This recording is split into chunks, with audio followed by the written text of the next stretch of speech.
Here's a question nobody seems to take seriously. Batman is one of the wealthiest people on the planet. He has money, technology, and intellect that would make most people feel deeply inadequate. The physical training of an entire special forces unit rolled into one guy, and 20 years of experience. And every single night he goes out to punch the same people in the same alleyways. The Joker comes back. The Penguin comes back. The Riddler, Two-Face, the Scarecrow, they all come back, over and over, like something in the city itself is manufacturing them on a loop. I think Batman isn't losing to the villains, he's losing to Gotham. And the strangest part is, Gotham made him exactly the same as everyone else. Look, Gotham in comics and films is always described as dark or gothic, and the conversation usually stops right there. Dark streets, rain, gargoyles on the rooftops, aesthetics.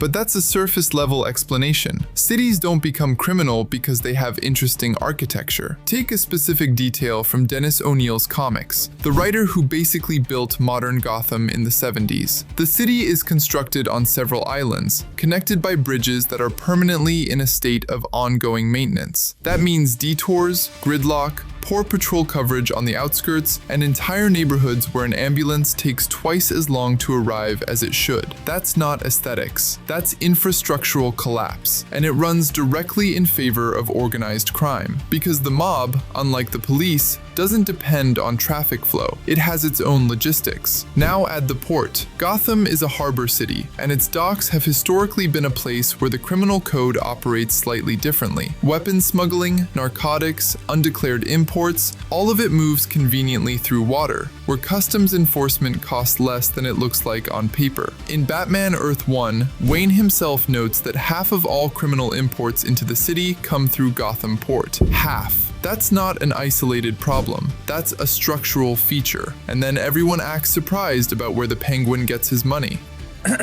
Okay, hold on. Let me explain why any of this matters for the villains. The Penguin, Oswald Cobblepot, in most versions starts out as a fairly ordinary mob boss, not a supervillain.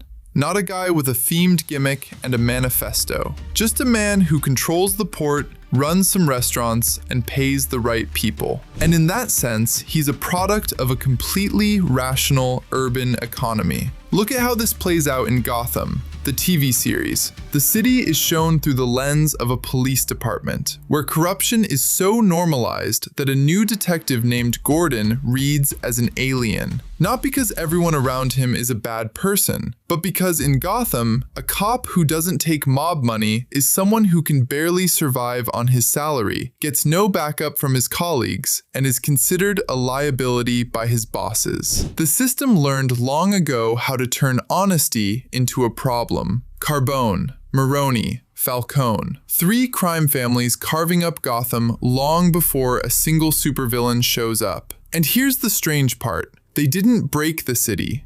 They grew out of it. Because Gotham never had functioning public institutions. No justice system people actually trusted. No social safety net. No police force without a leak in its pocket. Because of that, for a regular resident of the Narrows or East End, the mob isn't the enemy. It's the alternative government. It provides jobs, settles disputes, protects its people. For a price, sure, but it delivers. And Batman goes out to beat these people without changing a single one of the conditions that created them. And this is where it gets really interesting. Arkham Asylum is probably the most honest detail in the entire Batman universe, if you look at it as a real institution rather than just a plot location. In most versions, Arkham is an old, underfunded, badly managed psychiatric prison that officially treats people, but in practice just warehouses them. Escapes aren't an exception, they're practically routine. The Joker walks out of there so many times that it stops being a plot device and becomes a statement. The system for handling criminally insane patients in Gotham simply does not work. In Arkham Asylum, a serious house on serious Earth, Grant Morrison's graphic novel and later Rocksteady's game, you get the backstory of the building itself. Its founder, Amadeus Arkham, gradually loses his own mind trying to cure people using early 20th century methods. And the hospital hasn't changed much since. It reproduces the same logic: isolate, fail to understand, release when the funding runs out. So Gotham produces people with severe psychological trauma through poverty, violence, and the absence of any real healthcare. Then it sends them to a facility that has no idea what to do with them, and releases them back.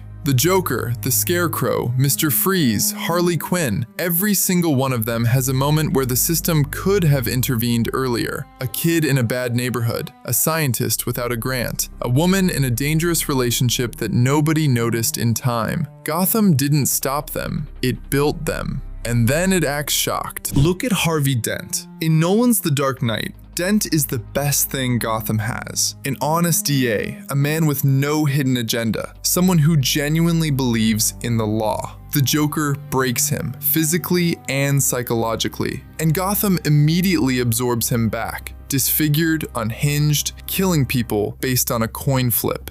But wait, why did Dent end up in that position in the first place? Because in a city where corruption is the baseline, an honest prosecutor becomes a target. Organized crime, dirty cops, politicians running on laundered money, they all need Dent gone. The Joker just did quickly what the city had been doing to Dent slowly and systematically for years. That's why the final scene, where Gordon and Batman decide to cover up what Dent became, to bury his crimes and preserve the myth of Gotham's White Knight, doesn't read as a moral choice.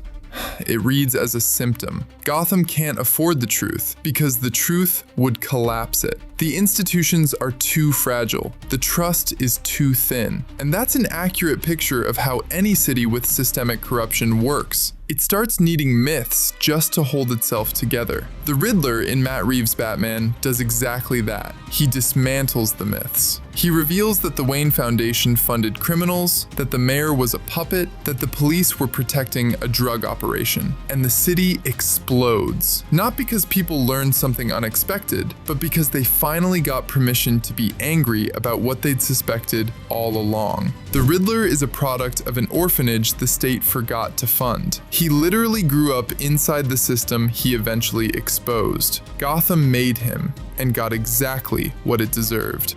And here's the uncomfortable question. Thomas Wayne, Bruce's father, gets portrayed differently depending on the version. In The Batman, hints about his connection to Falcone's organization grow into a full storyline. Wayne money that was supposed to help the city. Part of it went towards silencing the right people, meaning the philanthropic foundation Bruce builds his entire identity as Batman on is partly funded by the same money that fed the crime. Look at what that means structurally. Gotham is a city where even attempts to do the right thing are wired into the same system you're trying to fix. Bruce Wayne donates money to redevelop a neighborhood, and the people managing that money skim off the top before it gets there. He rebuilds Arkham, and the hospital keeps not working, because the problem was never the building. Batman beats up villains at night. In the morning, they're back, because the city that created them is still exactly where it was. I think that's why the most honest version of this story is the one where Batman ends up being part of Gotham's cycle himself. He's also a product of trauma. He's also a person who got broken by a specific alley in a specific city. He puts on a different costume, but the logic is the same. Violence as a response to violence. Fear as a tool of control. The difference between Batman and the Joker isn't in the methods as much as we'd like to believe it is. The difference is which direction the violence is pointed. Here's the thing. In The Batman, there's a final scene I can't stop thinking about. The city is flooded, Gotham is destroyed, and Batman is holding a flare above his head in filthy water while people wade toward him. Not because he won, but because he's the only one still standing there. That's not a triumph. That's a portrait of a city that has nothing left to offer except a man in a mask. Gotham keeps producing villains because it keeps producing the conditions. Poverty with no exit, institutions without trust, trauma without treatment, corruption without consequences. The Joker, the Penguin, the Riddler, Two-Face, they're all made of the same material, of specific bridges that never got fixed, of hospitals that never got funded, of group homes that everyone forgot existed. And Batman goes out every night to fight the symptoms. The question I can't stop asking myself, what if the real Batman was just the guy who fixed the bridges? But that would probably be a very different genre.